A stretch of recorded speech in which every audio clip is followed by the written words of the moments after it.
Hey guys, it's Erim. So today I'm going to be taking you through my foundation collection and sharing with you the best and the worst foundations for Asian skin because trust me, sis has made some mistakes.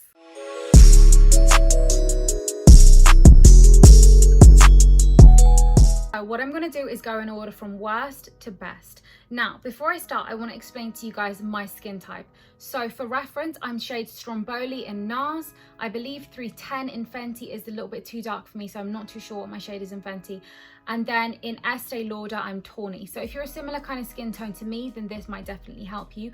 Otherwise, interestingly for an Asian girl, I do not have really warm undertones. I actually have quite neutral undertones, and that's good because I can use a cooler foundation or a warmer foundation, but I definitely skew towards the warmer foundations just out of preference on the way it sits on my skin. So with that being said, I want to tell you guys about my least favorite foundation, and I feel really embarrassed saying this, but it is sadly Mr. Kevin Aquan. Now, yes, he is a legend, I am not denying that, but this foundation, I think it was definitely designed for shoots and stuff like that because it's actual paste inside, like it's paint. The pigmentation on this is so strong to the point where it actually dries on my face like a face mask would. It's insane. I get insane flashback from this. This is the shade Light FB05. Maybe I'm wearing the wrong color, but I didn't come across any. They sent me, I think, 5. Kindly, this was gifted, but I didn't get one that was the right skin tone for me. So this is on my naughty list. Now this is kind of tough because this is like my daily foundation go-to, so these are all generally my favorite, but I would say my least next favorite, my victim, it has to be this one. This is the Natural Radiant Longwear Foundation from NARS. I used to stan this foundation. Like, I would panic when it was running out. I bought this second bottle, guys, like I barely even used it. There is such a full bottle left, and the reason for this is it cakes up and breaks up so badly. Like throughout the day I'll just find patches of it missing, and I have quite like normal combination skin, so like my cheeks are dry whereas my T-zone is a little bit oily, which makes it really difficult for me to find skincare and makeup that works for me. But this really doesn't. It is almost too drying in the dry areas and then completely breaks up in the oily areas. So I'm not too sure what this is playing at, but I have to say this is a very good color match for me. As I mentioned, it's Stromboli. Next, I would have to say this NARS foundation is the All Day Luminous Weightless Foundation. I do definitely prefer it, but I find the consistency, listen, like it's very watery. So when you're putting it on, it dries down so fast and it's so watery that it just like drips down. You have to work really fast with this. But again, it is a good color and it's a little bit more long wearing than the one I just mentioned. Now I have to be honest with you guys, this is a very well revered product. It's the Mercier, I think it's the Tinted Moisturizer. The reason why I don't like this is because I don't like wearing foundation. So on the off occasion that I am wearing foundation, when I'm filming for YouTube or Instagram, I like it to be full coverage. This is a really beautiful product. It's very easy on the skin. It matches me perfectly. This is the shade Sand, but unfortunately, it just has no coverage. But the thing is, it's not meant to have coverage. So this is the only reason why it's in this spot, because I just don't find myself reaching for it. So this is one that I got quite recently. It's the Illamasqua Skin Base. And when I first got it, I looked at it and I was like, that is not my skin tone.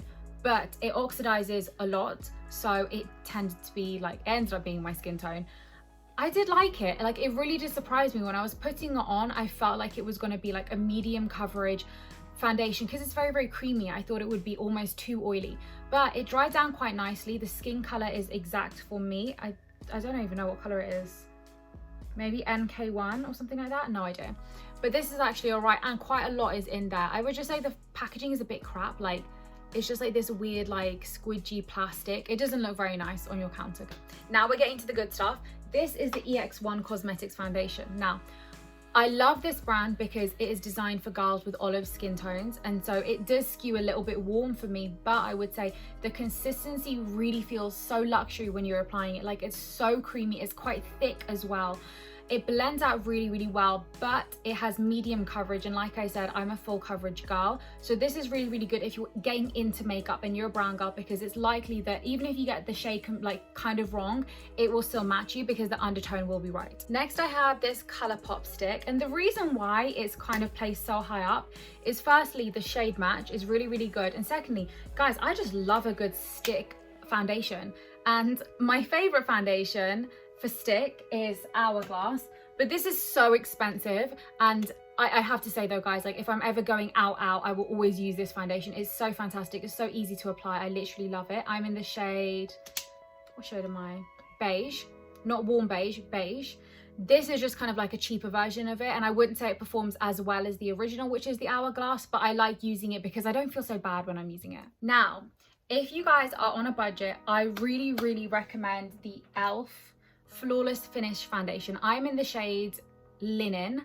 Now, it's a really good match for me. It definitely oxidizes, but it stays on all day. It's really full coverage and it just looks so flawless, especially in photos. So I definitely would recommend this if you're on a budget. I think it's like a $5 or something like that, and it's quite a nice little bottle. Now, this wouldn't be a good foundation video if I didn't feature Fenty, and I have to say the Fenty Hydrating Foundation is so good, guys. Like, it's so much better than you think it's going to be. So for me, I really do have more on the drier end of combination skin, and this hydrating foundation, it really doesn't crackle up on my skin as my skin sucks the moisture from the foundation. It sits really nicely and really dewy all day long and has really good coverage. This is a shade 290. This is a touch too dark for me, so I would probably go the one stage lighter, but I actually have been given a sample of the normal Fenty foundation. I think it's the shade like 250, I believe. It's slightly different, so I will be giving that a go, but I haven't tried it yet. Now, guys, sorry, I'm shaking it because it had a bit of separation at the top. This foundation from Givenchy is so beautiful. I actually can't tell you. It's the Teint Couture, and I am in the shade Y300. Firstly, the bottle is stunning. It's glass. The lid, everything, the pump, oh my god, to die for. Like, I just love having this on my counter because it looks so bougie. But the shade as well, I did a video on my Instagram wearing this and everyone was like, wow, like that is a shade match and a half. Like, it is so good. It really nicely hit that kind of neutral undertone for me, especially when you apply it. It smells really nice as well. Like, it's kind of like a very like green stem kind of smell, like leafy, greeny, flora fauna type of smell, but not overpowering. There are some foundations, I haven't tried the Huda Beauty, but I've heard that are super strong in their scent, which obviously fragrance isn't good for your skin anyway, so you do want to avoid it. But this fragrance, if you're looking for like that luxury experience, it honestly is such a beautiful foundation. Now finally we move on to my number one favorite foundation, the Este Lauder Double Wear Foundation. I'm in the shade Tawny. I actually had to go back and try my shade several times, so I definitely would recommend, guys, do not outright buy this. Try it, let it sit on your skin, and then go back and have it. The reasons why I like this is it's super long wearing. Like, it literally is like a second layer of skin in your face, and no matter what you do, I'm wearing it now by the way, it just does not come off, and it doesn't break up around your like crease lines or anything like that. Plus, I think the shade match again is so flawless, and for me, more than the way the foundation performs is the shade match. When you have kind of a medium skin tone with medium undertones, you think that it's the most obvious one to go for, but a lot of companies tend to skew either super cold or super warm, and neither of those work for me. So this really is truly, like, I cannot recommend this foundation enough. I need to also try the Giorgio Armani Silk Foundation. I've heard amazing things about that, but for now, this is my holy grail.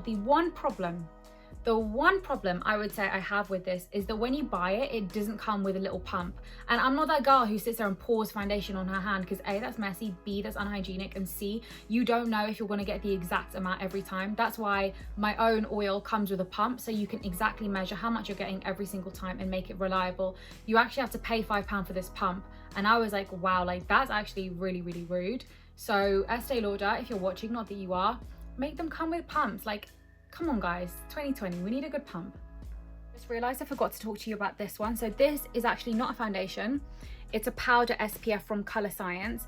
This is really important. I'm so obsessed with SPF sunscreen, so I will just put this all over my makeup because it's easier than removing your makeup, putting sunscreen on and putting your foundation back on. So make sure you guys try out some powder SPF.